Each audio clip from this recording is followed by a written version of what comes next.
এই যে শুনেন, মুসনাদে আহমদ 3 নম্বর খণ্ড 166 নম্বর পৃষ্ঠা।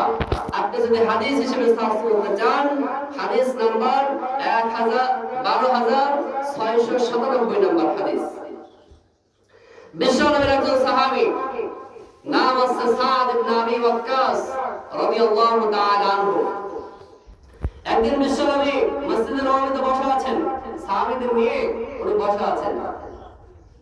আল্লাহর নবী দেখছেন কি আল্লাহর নবীর কাছে ওহী হয়েছে যে রাসূল, এই মুহূর্তে এমন একজন সাহাবীর আগমন এখানে ঘটবে যে সাহাবীকে আল্লাহ তাআলা জান্নাতের সুসংবাদ দিয়েছেন।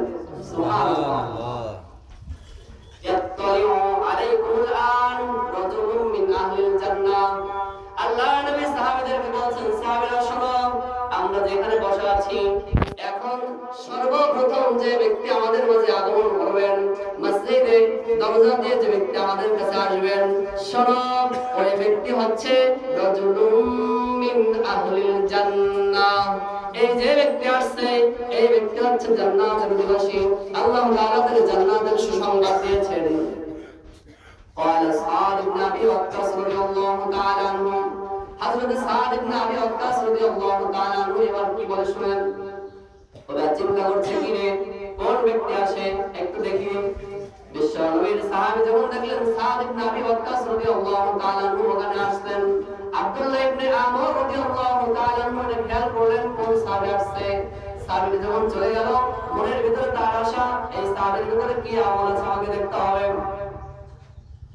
আব্দুল্লাহ ইবনে আমর রাদিয়াল্লাহু তাআলা আনহু মনে মনে সংকল্প করলেন কোন বাহানায় তার সাথে রাত যাপন করা যায়। আমি তার সাথে 3 দিন থাকবো, 3 রাত থাকবো।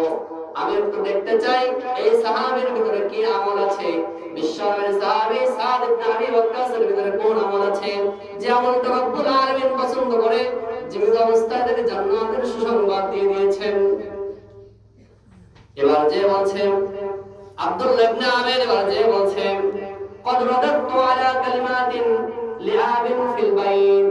ও চাচা, আব্দুল্লাহ ইবনে আমর বলছেন সাদ ইবনে আবি ওয়াক্কাসকে, ইয়া আম্মি, আমার চাচা শুনেন, আমি বাবার সাথে কথা কাটাকাটি করেছি, বাবার সাথে আমার গোলমাল হয়েছে, আমি নিয়াত করেছি ওয়া হালাফতু আল্লা আযহাবু ইলাল বাইত সালাসাতা আইয়াম।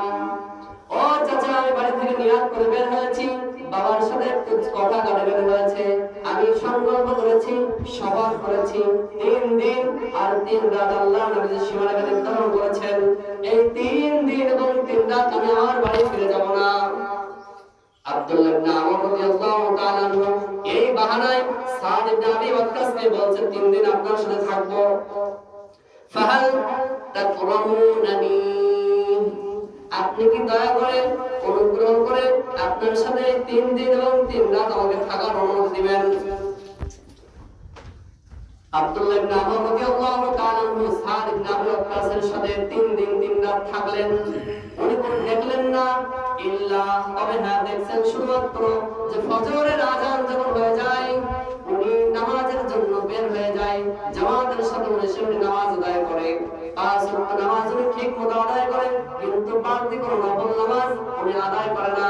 রাতের বেলা দীর্ঘক্ষণ কিয়ামুল লাইলের নামাজ উনি দাঁড়িয়ে দাঁড়িয়ে আদায় করে না। কিন্তু যখন ফজরের আযান হয়ে যায় উনি মসজিদে গিয়ে জামাতের সাথে নামাজ আদায় করে। 3 দিন 3 রাত একই আমল। এবার যখন চলে আসছে কি রে, তেমন কোনো উল্লেখযোগ্য আমল এর ভিতরে নাই, অথচ আল্লাহর নবী তাকে জান্নাতের সুসংবাদ দিয়েছেন। কারণটা কি? এবার যখন চলে আসবেন উনি বলছেন, ও আল্লাহর নবীর সাহাবী সাদ ইবনে আবি ওয়াক্কাস, শোনো, আমরা একদিন মসজিদে নববীতে বসা ছিলাম, আল্লাহর নবী বললেন ইয়াত্তালিউ আলাইকুমুল আন রাজুলুম মিন আহলিল জান্নাহ। সাহাবীরা, এখন যে ব্যক্তি আগমন করবে এই লোকটা হচ্ছে জান্নাতি। আমার এই সাহাবীকে আল্লাহ তাআলা জান্নাতের সুসংবাদ দিয়েছেন। আমি আপনার সাথে 3 দিন এবং 3 রাত অবস্থান করলাম, জান্নাতে যাওয়ার মতো উল্লেখযোগ্য কোনো আমল তা আপনার ভিতরে আমি পেলাম না। আমরা যে আমল করি আপনিও তো সেই আমল নিয়ে আছেন, আমাদের বেলায় সুসংবাদ নাই। ও সাদ ইবনে আবি ওয়াক্কাস চাচা যান, আপনার জন্য এই সুসংবাদ কেন, আপনি আমাকে বলবেন কি? ফাকালা সাদ ইবনে আবি ওয়াক্কাস রাদিয়াল্লাহু তাআলা আনহু,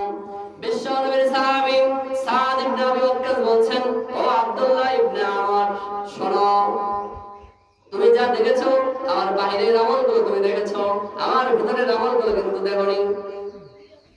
শোনো, আমি কোন আমলের কারণে, আমার যেটা ধারণা কোন আমলের কারণে আল্লাহ তাআলা আমাকে জান্নাতের সুসংবাদ দিয়েছেন। শোনো, লা আহমিলু ফি কলবি শাররাল লিআখি, আমার দিলটা হচ্ছে পরিচ্ছন্ন। আল্লাহর কোন বান্দা যদি আমাকে কষ্ট দেয়, আমি বহন করি না। লা আহমিলু ফি কলবি, লা আহমিলু, আমি বহন করি না, ফি কলবি, আমার হৃদয়ের মধ্যে, শাররাল লিআখি মুসলিম, আমার কোন মুসলিম ভাই যদি আমাকে কষ্ট দেয়, আমাকে পরেশানি করে, তাহলে ওই কষ্টের কথাটা ও আব্দুল্লাহ ইবনে আমর, আমি সাদ ইবনে আবি ওয়াক্কাস, আমার এই হৃদয়ের ভিতরে সেটা বহুদিন বহন করে বেড়ায় না। একজন লোক আমাকে কষ্ট দিয়েছে, আর বছরের পর বছর, যুগের পর যুগ এভাবে আমি কাটাতে থাকবো, এরকম হৃদয় আমার না। প্রতিদিন রাতের বেলা যখন আমি শোই আর ঘুমাই, আমার সাথে যারা দুর্ব্যবহার করে ওই মানুষদেরকে ক্ষমা করে আমি ঘুমিয়ে যাই। আল্লাহ তাআলা হয়তোবা আমার এই আমলটা পছন্দ করে আমাকে জান্নাতের সুসংবাদ দিয়ে দিয়েছে। সুবহানাল্লাহ।